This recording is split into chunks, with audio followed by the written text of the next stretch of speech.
Hi, I'm Diane Dayton, and we're at the 18th Annual VF Outlet Berks Jazz Fest in Reading, Pennsylvania. With us right now, legendary guitarist Pat Martino. Such a pleasure. It's a pleasure to have you here. Thank you, Diane. In between teaching and working with students and here at the festival and performing. Wow.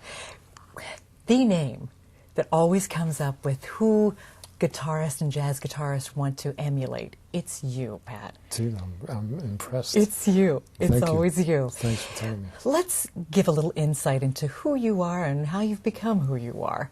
You grew up in Philadelphia, and your father was very influential, wasn't he? Well, Dad, I often give thought to the fact that Dad must have had a scheme from the beginnings, from my childhood. My dad wanted to be a guitarist. That was his dream, and he experienced that through me. Okay. You know? So it was perfect. It was perfect timing. It was. He did it as an artist. He as really an did. artist, yeah. And he was always there and such a vital part of what you were doing as you were growing up then, right? I think so, yeah.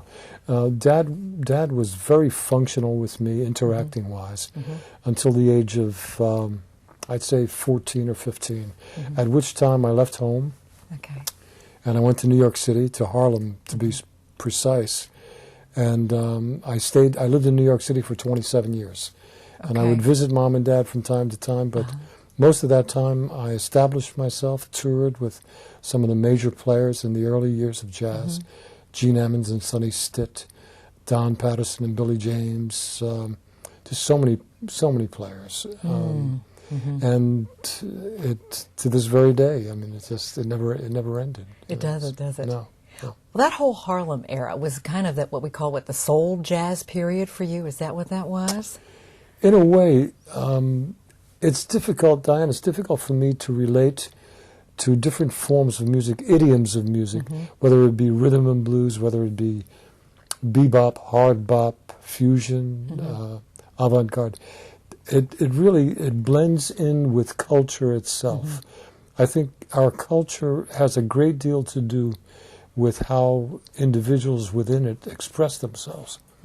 So it was more in the sense of the culture, the way it was at that time, more than the type of music that was available to other folks, you know. So it's one of the things that I think a lot of the kids miss nowadays in terms of their opportunities, is based upon the fact that even though they'll go to a conservatory or a university for formal training, the one thing that they're learning about it no longer exists culturally.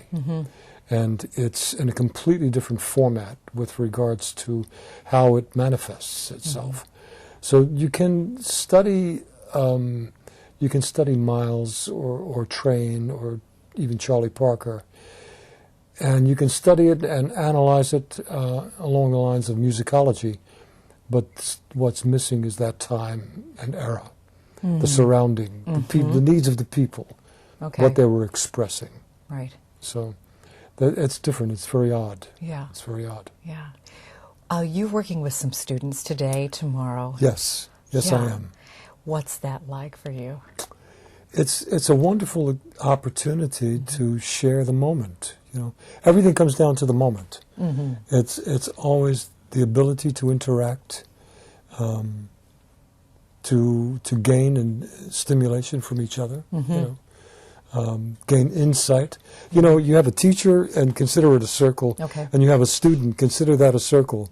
And when the student comes into contact, there's a space in between, and the closer they get, they cross over each other's rims, and there's an oval in the center where the two circles coincide, and that's where they should reside, and that's where we reside in most cases when it's successful.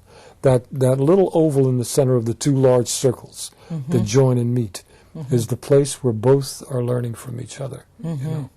And that's what's going on. That's what I hope that takes place each and every time. And most of the times it does. Yeah. And it's new and different. Each and every time. Oh, yeah. Sure. It has a life its own.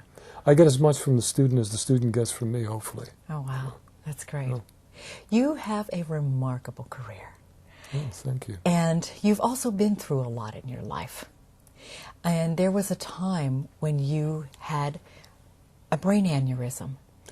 Yeah, And sure. you lost memory of playing and of other things, but Yes. you literally had to go back and relearn everything.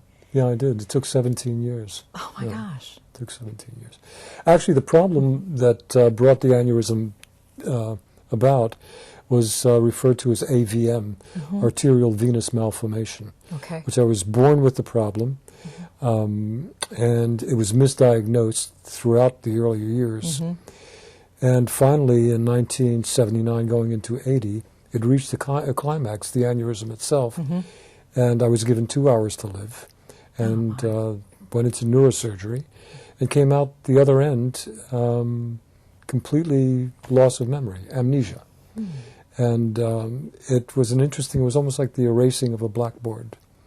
And two sides were experienced and decisively modified in terms of my intentions.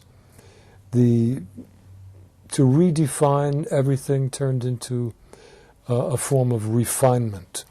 The more I see and redefine what I used to think it was, and now the way I see it at this point in my life, it refines itself into a better way of thinking, a longer range of intention, and it's been a wonderful experience. It really has, you know. Without looking back, without looking forward, Right. but dealing with the moment Yeah.